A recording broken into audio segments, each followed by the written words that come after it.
Okay, so new room, new apartment, but that's not important right now. This is what's important.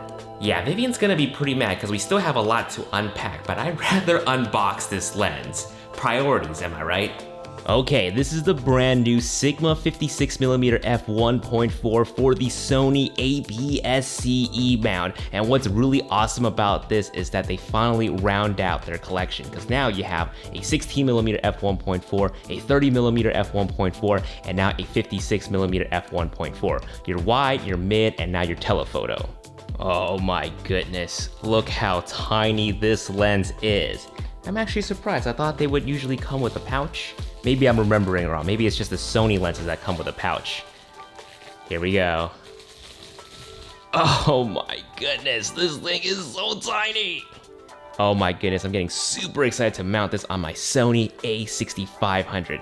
I know that sounds a little awkward, but trust me, you know what I mean. You know that feeling when you get that brand new lens and you just can't wait to take some photos with it.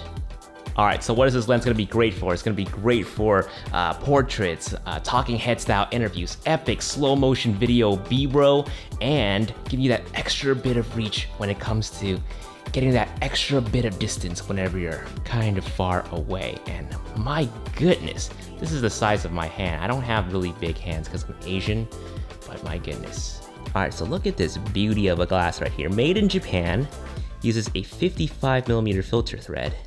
So get that ready to use with an ND filter.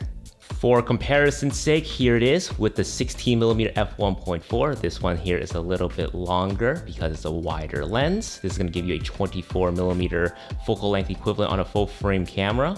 And here's the 56 right next to the famous 30mm f1.4. This one is just slightly longer, but this one actually has a smaller filter thread of 52 versus the 55 on this lens.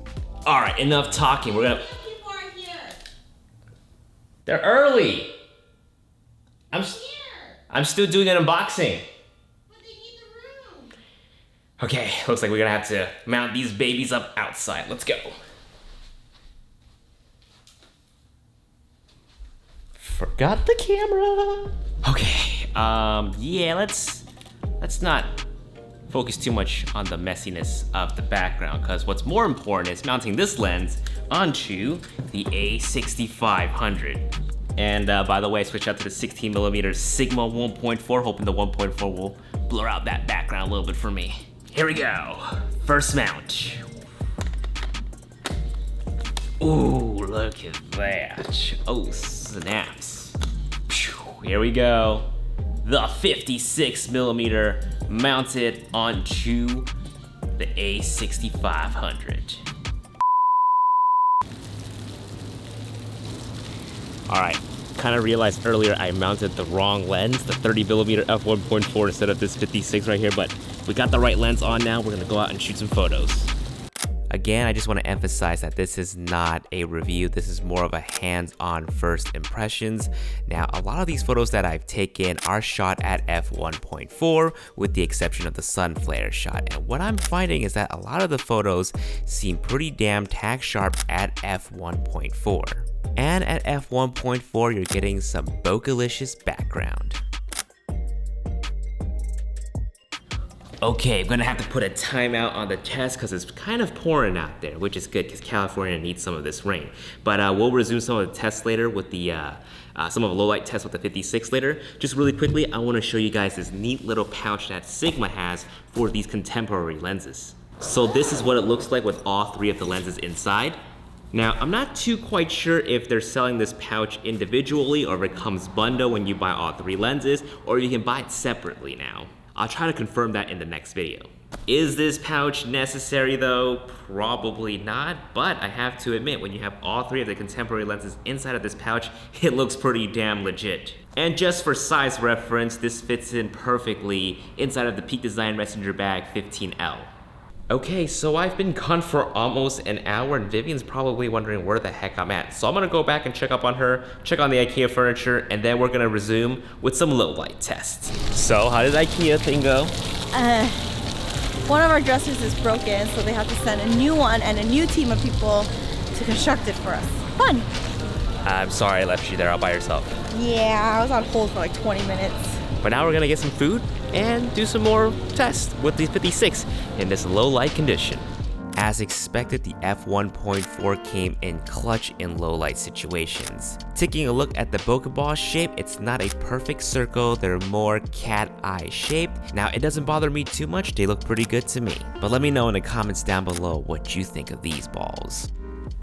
Let me just try to block those boxes with my head. Alright, I think this is kind of uncomfortable. Alright, so let's talk a little bit about user experience with this lens. Again, it is super light. I think I made that super dang clear when I was doing the unboxing. In terms of autofocus, it's very fast, it's very snappy. Anytime I point at a subject, it did a really good job at grabbing focus, and it is pretty damn sharp from the photos that I'm seeing. In terms of video autofocus noise, I know I didn't test it too much in this video, but there's a little bit of video autofocus noise, not as loud as the 30mm, kind of the same like the Sigma 16mm. So if you had a shotgun mic on top of this, I don't think it would pick it up. But yeah, I'll have continual updates as I use this lens for videos, for photos, so let me know in the comments down below what you would like to know next in the next upload. And follow me on Instagram, JasonVMedia, as I'll be shooting a lot with this lens for the next couple of weeks, and I'll be sharing more photo samples and video samples on there as well.